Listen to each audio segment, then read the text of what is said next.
meaning we saw that uptick right at the start of 2023. And so as we're looking at preliminary data, no doubt, but the third week into January continues to show us very encouraging trends in reducing the uptick that we saw again at the start of this year, January 1. Year-to-date stats, just comparing again for the first 3 weeks of 2023 in comparison to 22, again shows us that the total crimes against persons are down 32% in our city.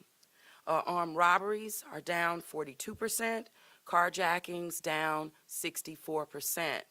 Now, work continues to get done, and of course needs to continue to get done.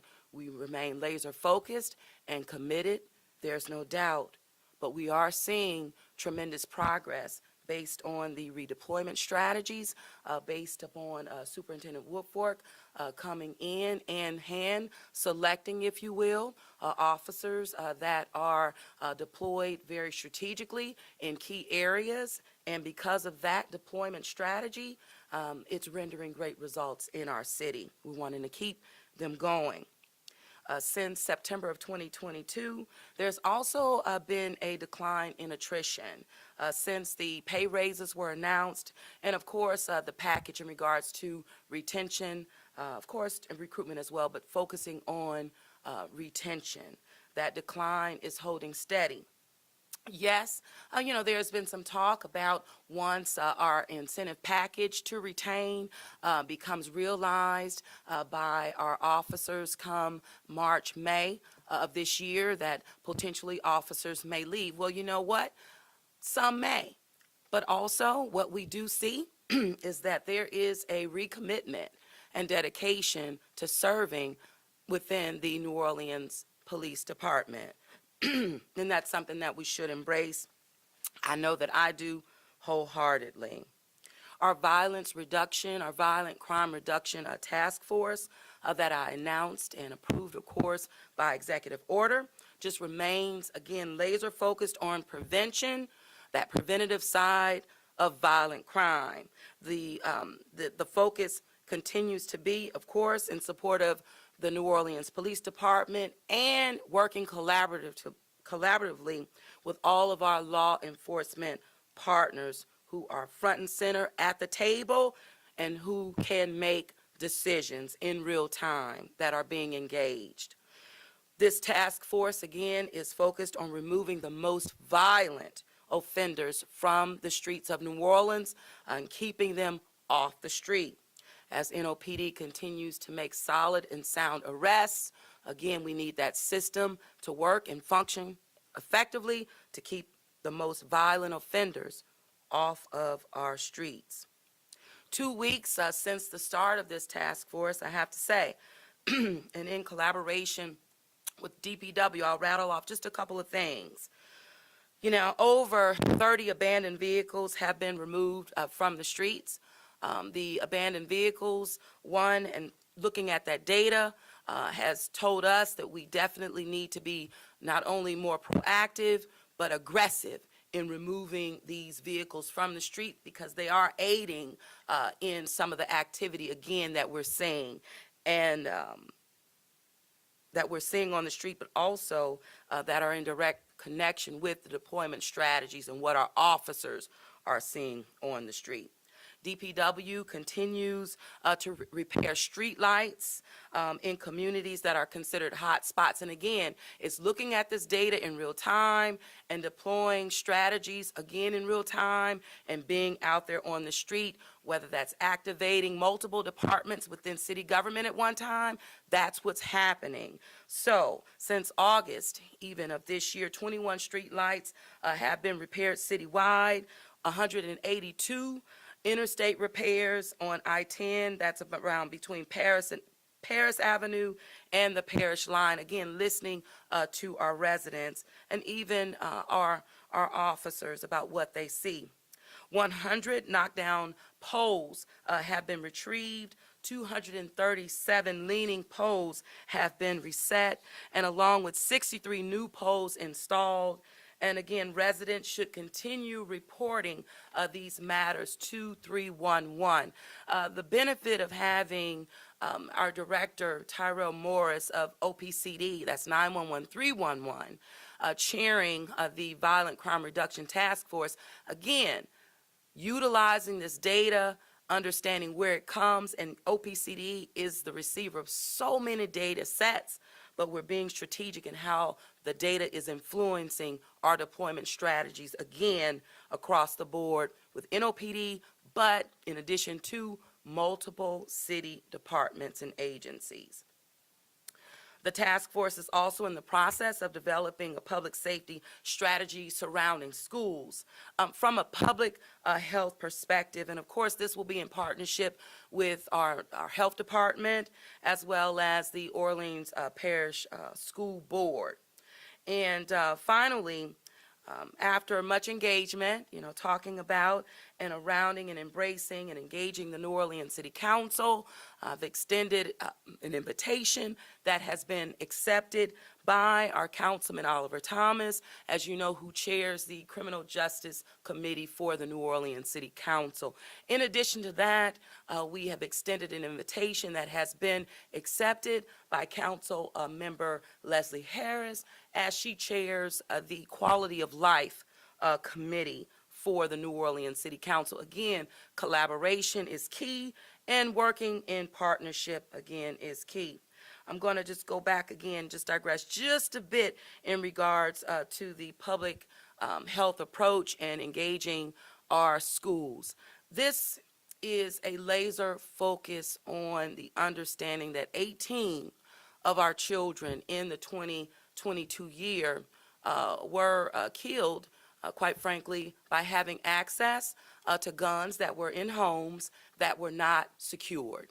And those were in our community, in our households, in our families. But again, gun safety, it has to be a top priority. And so we're folding in this collaborative approach with our schools, with our families, Mayor's Office of Youth and Families, with our health department. So we're going to be very aggressive getting out there.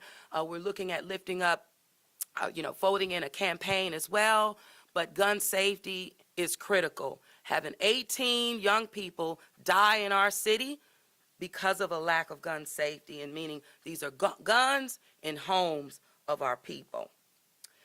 Also, after much engagement with NOPD, the New Orleans City Council, and our key stakeholders, we have been officially we've taken that next step into a national, I would say, search for the New Orleans Police Department superintendent, with that being laser focused again on hiring from within, no doubt about it, but also embracing a proposal that has been submitted and approved and moved forward. It's a 17-week search process that will be led and conducted by the International Association of Chiefs of Police.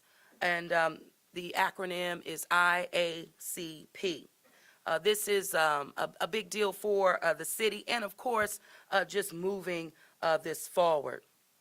In the meantime, our chief, Michelle Woodfork, will continue to make sure that public safety remains not only a top priority, but focusing on implementing our strategies that have been recommended from within and by our consultant that we've been working with to move our department forward and slice violent crime in our community. So we're continuing to prioritize incentives and programs that will produce just innovative apprehension, prevention, and intervention strategies in the city. Mardi Gras 2023. Listen, I've always had to cover Mardi Gras in so many different fashions, particularly, as we've been moving through COVID-19. But I tell you, it is just the smile on my face, Lord have mercy, cannot be overstated.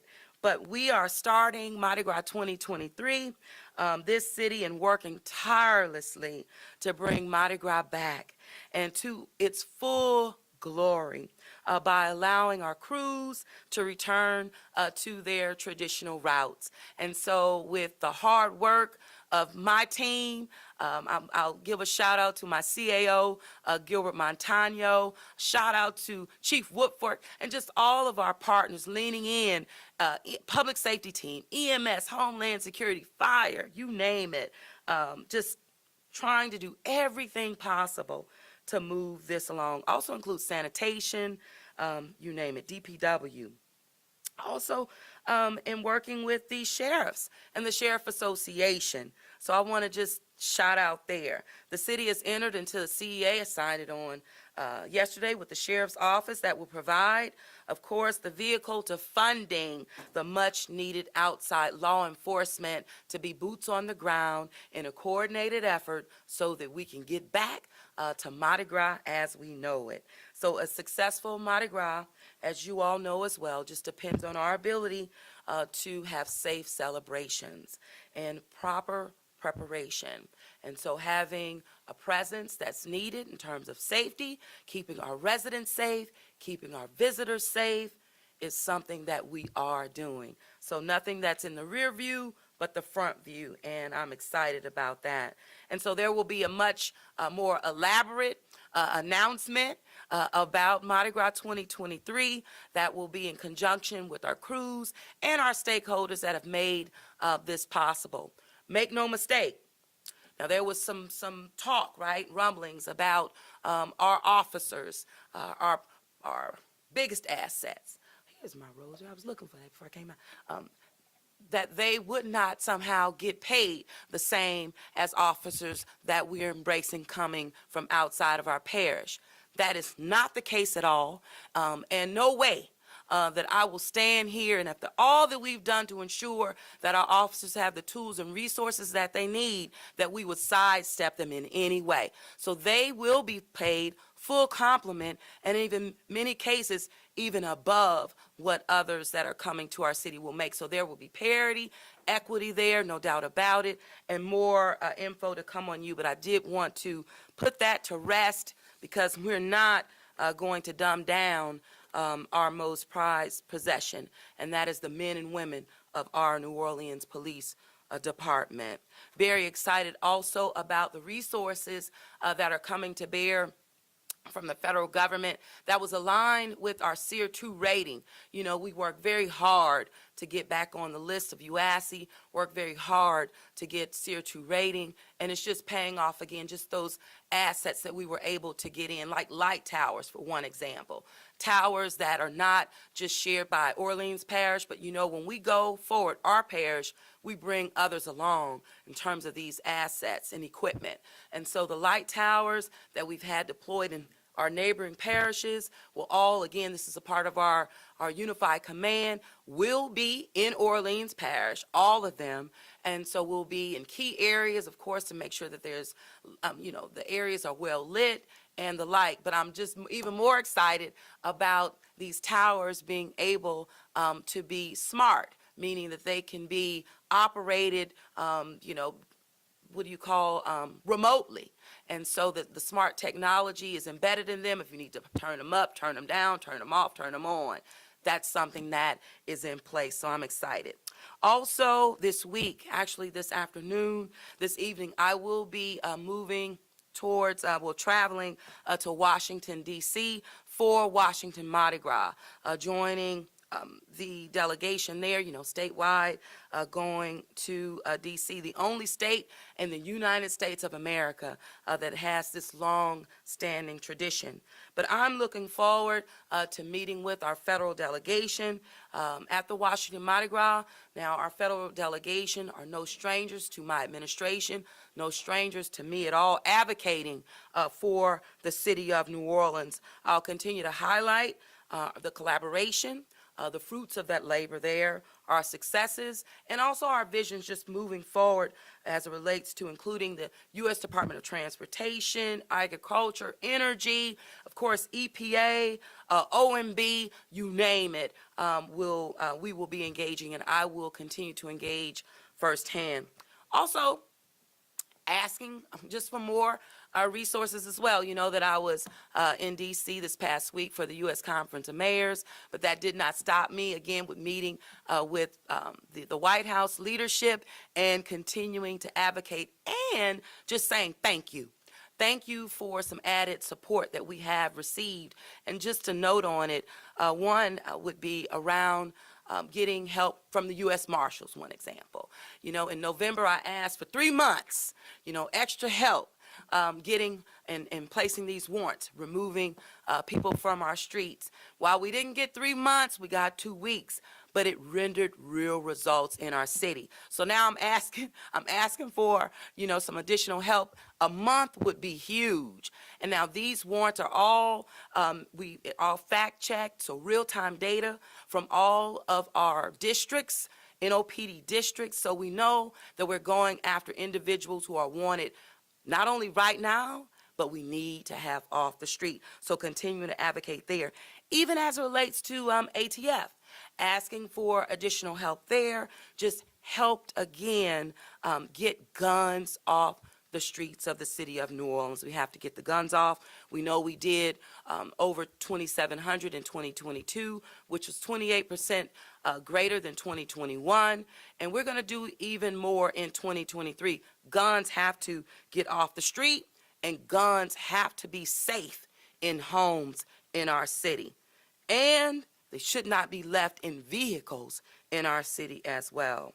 So I'll also, with Washington Mardi Gras, just continue to highlight and works with the Biden administration, preparing this city for additional resources that would come and will come to bear relative to the Infrastructure Investment Act and other legislation that is passed and being realized and implemented by the federal government. And so with that, I'm going to turn it over. I feel like I talked forever, and John will get to Q&A. Starting with WWL, you have a question? Yes, actually. So I know you said, as we all are, we're all excited for Mardi Gras, but a lot of people are still looking forward to finding out the specifics of if crews will be returning to their full routes. Can you give us any more insight on the work that's being done towards that? Sure. So what I shared with you is that based on the work that has gone forth, based on the responses that we have received in terms of commitments working in the city of New Orleans and deployment strategies that have been worked out, that we will be in a position for our crews to return to their traditional routes in the city of New Orleans. And with the only adjustment is because work happening in the Superdome, and of course, you know, that impacts Endymion. But other than that, and even working with Endymion leadership, that mid-city route is back. So a more robust announcement will be forthcoming with all of the compliments of the partners who've leaned in to make this happen. But Mardi Gras 2023 crews will return to their traditional routes in the city of New Orleans. So we're excited about that. WDSU and advocacy. So you have mentioned and you talked about the lowering crime rates and you talked about it on a national broadcast program as well. Where specifically is that data coming from? And also, what is your message to the people of the city who are incredibly concerned about crime? Sure, I think first of all, public safety is a priority for all of us. Every resident living here, and even as it relates to visitors coming to the city of New Orleans, what we should be is proud that we have the manpower necessary, identified and tapped by our superintendent to be very strategic in regards to where our officers are being placed because of the data. So the data is coming from the streets. The data is coming from our unified command, our structures, OPCD, and the like. So in real time, we track this data daily, and so we're utilizing it to influence our deployment strategies, and that's how we're able to track the progress in our city. And this is one of the reasons why the task force has just been charged with data, looking at data, but the data collection methods, but looking at it in real time that will influence, again, how we respond, not just NOPD, quite frankly, but other city departments and agencies alike. So the data is something that we're utilizing to influence our decisions, and it's working. Mayor, would you like to take this opportunity to respond to the recent court filing by Mrs. Jeffrey Zappa alleging an affair between her husband and someone with the initials LC. Sure. So first of all, that is a personal matter as it relates to the Vappy family. And actually, it's none of my business and quite frankly, none of yours. As it relates to my involvement or the false allegations, I've responded to that. I get them all the time, and they just haven't stopped. It's really interesting. They just haven't stopped, and I really don't expect them to.